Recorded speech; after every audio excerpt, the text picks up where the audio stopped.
Hey, it's Bill Russell. I'm here in my yellow hat. I wore it at Vive and Hymns to signify our partnership with Alex's Lemonade Stand Foundation and the search for cures and to combat childhood cancer. I'm just blown away by the generosity of our community. With the help of our partners, SureTest, Rackspace, CTG, and some of you giving individually, we were able to raise close to $40,000 at those two events. It is just exceptional. And I would like to thank all of you who have joined us in this cause. If you would like to be a part of it as well, go ahead and hit our page, thisweekhealth.com. You can go to the top blue banner that is on our homepage and click on that to give today. Thank you again for being a part of this effort and this cause. Today in Health IT, we're going to take a look at what defines a good CIO in healthcare. My name is Bill Russell. I'm a former CIO for a 16-hospital system and creator of This Week Health, a set of channels and events dedicated to transform healthcare, one connection at a time. We want to thank our show sponsors who are investing in developing the next generation of health leaders: SureTest, Artisight, Enterprise Health, Parlance, Certify Health, Notable, and ServiceNow. Check them out at thisweekhealth.com/today. If you haven't gotten a chance, check out our new site. It's getting a lot of traffic, and we have a bunch more curators. If you want to be a curator and have an email address that is a health system email address, go ahead, check it out. If you go to thisweekhealth.com/news, at the top it says become a contributor or curator. You can click on that and become a curator today. We love our curators. We're getting about a half dozen stories to a dozen stories a day, creating a new set of problems and challenges for me on my side, which is awesome. All right, the last thing. Hey, our fundraiser, Alex's Lemonade Stand, over the last couple of weeks, due to our 229 projects, we've been able to raise, about $13,000, $14,000. So appreciate everyone who participated in those events, and love to have all of you participate in the fundraiser and those events. We have meetups coming up at Vive and Hymns. Check that out and be a part of that. All right.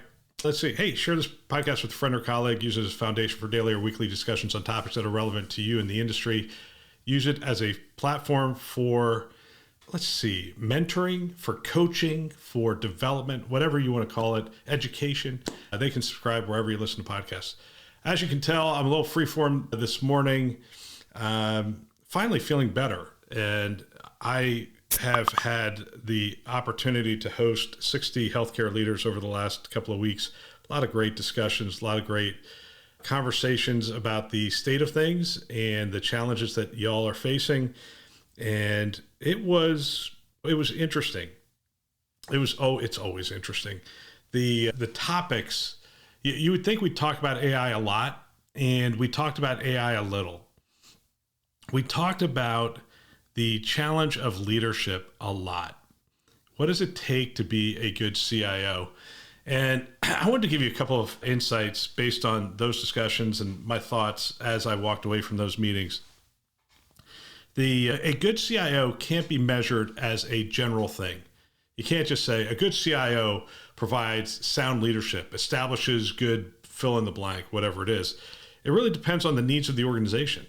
Depends on where the organization's coming from, depends on the leadership of the organization. You could have a leadership team that doesn't appreciate technology, doesn't appreciate innovation, in which case the mark of a good CIO will be someone who can do cultural change within that organization and help that leadership team to understand the necessity, the criticality of technology. But you could have another organization where that's just a foregone conclusion. The leadership team gets it, and they are full steam ahead, and away we go. And then the mark of a good healthcare CIO might be to establish governance, to identify the most critical objectives and projects, and to weed out the rest of it, and to help the organizations see those things. And still, again, it could be a very small organization, in which case the role of the CIO might be to identify the best partners. Who we're going to partner with. Is there a big health system we're going to partner with? Are there innovation think tanks we're going to partner with? Are there services that we're going to align ourselves with? The Avias and the classes and whatever, to identify the best innovations so that we don't waste our money and waste our efforts. And yet again, there's a host of things that are just core to the job that any leader, doesn't even matter if it's a CIO, any leader has to do and do well. And that's to build a culture within their organization. And we're going to talk about building culture. I've been spending a lot of time in this space thinking about what it takes to build an effective culture, because we're trying to build an effective culture around the 229 project. So that's not even within my staff. We're trying to build a culture. And so doing a lot of studying, doing a lot of reading, having a lot of discussions with people of what's the best culture you've been a part of, what has made that culture effective, what has made that culture something you want to be a part of, something that you have learned from. And so we've been looking at that. But any leader, period, is going to be a good people leader. That is to appreciate the team, to provide the right guidance to the team, direction, encouragement to the team, to get the right funding for the team. That is to make the case for the resources to enable that team to do the things that they need to do. There's an aspect of effectiveness, creating a structure for effectiveness. Some leaders at the CEO level have decided that Lean Six Sigma is something they want to drive throughout the entire organization to drive effectiveness. Other leaders have yet decided that Agile is the way to go. And we've now talked to a couple of CIOs who are implementing Agile. They implemented it within IT, and now they're taking it throughout the entire organization, which makes sense coming out of the pandemic. That would be taking off. It does not surprise me at all. And so there's certain aspects of just being a leader, being a communicator, being able to communicate effectively to people. I would say there's an aspect of vision that is also part of it.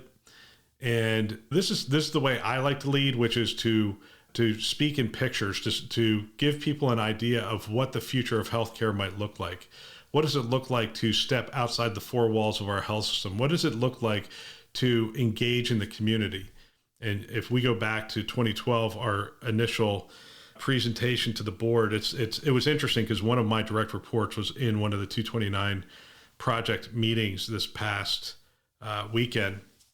And we were reminiscing about some of those things. And he said, he goes, I went to my first class in, it's a little bit of a brag here, but it's just really interesting. He said, I went to my first MBA class and I sat down, they gave me a book. I started reading the book. And sure enough, your diagrams from your presentation to the board were in my MBA book on communicating vision and marketing a vision to the board. And it's that level. Can you tell the picture? And it's not hard. It's just a matter of essentially, people are like, oh, visionary, you have to be visionary. Being visionary is just essentially asking yourself a series of questions and writing down the answers. And then potentially having somebody create images around those answers and then communicating them effectively, clearly, effectively communicating them. And the questions are pretty obvious at this point. What does healthcare look like in 5 years? Does generative AI, what does healthcare look like with generative AI? What does the clinician experience look like with generative AI? What does AI in general look like 5 years from now? How many of our interactions with the health system will be through natural language? And will the patient's experience be through natural language? You just ask these questions, you answer these questions, you create a picture of what that might look like, and you're a visionary. You'll be seen as a visionary leader when in fact, all you're doing is putting pictures and words to answers to some questions that we're all asking right now. All right, so that's how you become a visionary leader. It was interesting. I was sitting with two very good leaders, and I asked them what their superpower was. And when I ask that question, essentially what I'm saying is everybody has a gift. Everybody has something that they are so strong at. And I believe we should lean into our strengths. Everybody has something they are so strong at that I call it their superpower. If we think about solving this problem, we find that person because their superpower is making that happen. It comes to them naturally and they are effective at it. And one of the leaders said that their superpower was listening. And I thought, that's an interesting superpower. It's the ability to keep your mouth shut, which is a superpower for, sorry, still a little congested, but it's a superpower for some for sure to keep their mouth shut. But it's another thing to have it as a gift, to be able to ask questions, to be able to listen effectively, especially in the face of people telling you you're doing a poor job or that your department stinks and that kind of stuff. But being able to ask those questions and get to the answer of, why are you saying that? How are you experiencing our IT department? How are you experiencing the technology? And being able to remain level-headed and to take that in and act on it. Another leaders that I really respect said relationships. And it's true for this person. Absolutely true. Like when they said it, I'm like, yeah, I see it. And when you think about it, relationships are so key to the role of the CIO. The relationships with the executive team, relationships with the clinicians, relationships with the staff, relationships with your peers to learn from and to support and to help. That was an interesting superpower as well. And it's interesting because I believe there's a core set of things that the organization will tell us will make an effective CIO, and we have to ask those questions. What are your expectations of the CIO? Is one of those things that, hey, just give me the expectations. What do you expect from the CIO? Well, the systems will always run. We expect you to provide leadership to that department.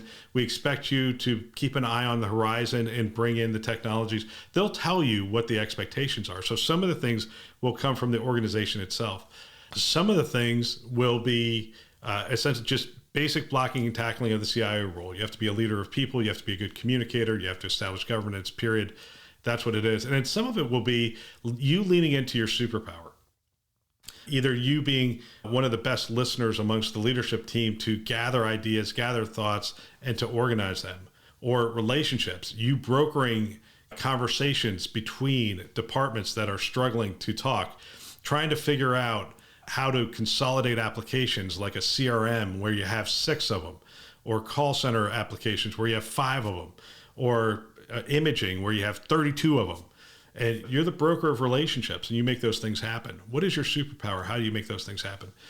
Anyway, what is the measure of a good CIO? At the end of the day, is someone who can lead that organization effectively.